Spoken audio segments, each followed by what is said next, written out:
Shalom, salam damai sejahtera Bapak Ibu, Saudara dan Saudariku seiman. Semoga saya menjumpai Anda semuanya dalam keadaan yang sehat walafiat, tetap semangat, tetap tersenyum, tetap berpengharapan pada Tuhan kita Yesus Kristus. Saya Pater Aditya SVD, senang berjumpa kembali dengan Anda dalam permenungan harian Sabda Tuhan Embun Sabda hari Jumat 26 Maret 2021.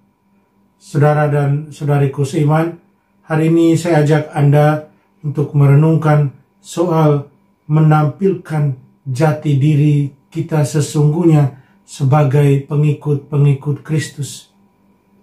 Saudara dan saudariku, ketika saya masih frater novis di tahun 1998 sampai 1999, kira-kira 6 bulan, saya pernah mengikuti program hidup di luar, program live-in, dengan bekerja di Institut Sosial Jakarta. Dalam satu kesempatan, bersama dengan adik-adik di daerah Kumu, di Cakung, yang notabene semuanya penduduk di situ adalah umat beragama Muslim, saya merasa tidak aman, saya merasa cemas, saya merasa khawatir, karena itulah pertama kali saya berada di tengah situasi, di tengah masyarakat yang bukan beragama Katolik, yang bukan beragama Kristiani. Ada kecemasan di sana. Saya bermain aman.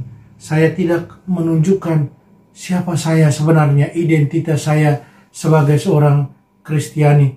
Saya ingat ketika mereka bertanya tentang saya, apakah agama saya berputar-putar seolah tidak mau menjawab pertanyaan mereka. Saudara dan saudariku, ada ketakutan dalam diri saya, ada kecemasan untuk menunjukkan the real me, siapa saya. Kemudian ada juga satu pengalaman yang pernah terjadi ketika seorang umat pernah bertanya kepada seorang Romo. Dia bertanya demikian, "Romo, saya ini hidup dan bekerja di tengah saudara dan saudari yang bukan beragama Kristiani. Lalu kalau kami sedang makan bersama, saya biasanya duduk diam untuk mengucapkan doa. Saya tidak membuat tanda salib. Apakah saya melakukan hal yang benar?"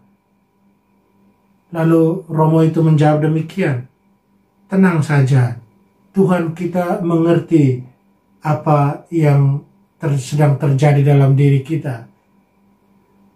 Tuhan lihat niat hatimu untuk mau berdoa sebelum engkau melakukan sesuatu. Tuhan memandang niat baik kita itu."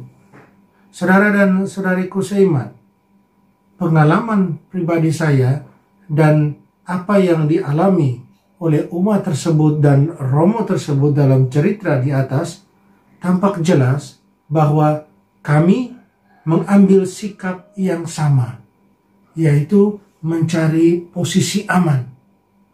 Kami tidak mau menunjukkan jati diri kami sebenarnya, siapa kami yang adalah orang-orang Kristiani. Hari ini kita mendengar dalam bacaan pertama bagaimana Nabi Yeremia mendapatkan tekanan dan penderitaan karena jabatannya sebagai seorang nabi. Ia harus menegur umatnya. Ia harus meluruskan mereka dan memberikan teladan hidup yang benar. Dalam Injil pun demikian. Yesus memberikan kesaksian tentang siapa dirinya. Yesus tidak menutupi identitasnya. Ia berani mengungkapkan siapa dirinya. Sebagai akibat, orang-orang Yahudi berusaha untuk melempari Yesus Karena Yesus menurut mereka menyamakan diri dengan Allah. Bukan karena perbuatannya yang baik, tapi orang Yahudi melihat lebih dalam bahwa Yesus menganggap dirinya sama dengan Allah, mengatakan dirinya putra Allah, dan itulah yang membuat mereka tidak suka. Mereka benci dengan Tuhan Yesus. Tapi dalam diri Tuhan tidak pernah ada rasa cemas takut untuk menunjukkan siapa dirinya. Dia yang adalah Mesias, yang diutus oleh Allah sendiri ke tengah-tengah dunia untuk membawa umat Allah kembali kepada Bapa. Saudara dan saudari, penolakan kemudian Yesus yang mengalami sengsara, wafat, dan kematiannya adalah risiko dari sebuah kebenaran, risiko dari hidup dalam kebenaran, menampilkan jati diri sesungguhnya.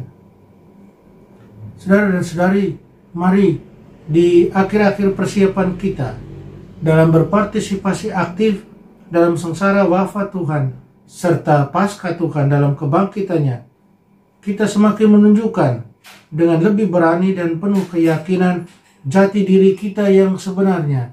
Kita yang adalah orang-orang Kristiani, kita yang adalah pengikut-pengikut Yesus, karena kita semua hidup dalam kebenaran yang dibawa oleh Tuhan sendiri. Tidak ada kecemasan, tidak ada ketakutan dalam menampilkan kekristianian kita, dan kita siap dengan segala risiko, termasuk risiko kemartiran yang akan kita terima karena iman kita pada Tuhan itu. Mari kita mohon kekuatan dari Tuhan, kita berdoa. Allah, terima kasih atas segala rahmat, kasih, dan cinta-Mu. Bantulah kami untuk dapat sungguh-sungguh menampilkan jati diri kami sebenarnya. Menampilkan bahwa kami ini pengikut-pengikut Putra-Mu Tuhan kami Yesus Kristus, agar kami menunjukkannya dalam sikap hidup kami setiap hari. Dan kami tidak takut, kami tidak cemas, dimanapun kami berada. Kami selalu bersaksi tentang Engkau. Kami selalu bersaksi tentang Putra-Mu Tuhan kami Yesus Kristus. Kami selalu bersaksi tentang segala sabda yang sudah disabdakannya kepada kami, agar sabda itu benar-benar menjadi pegangan hidup kami.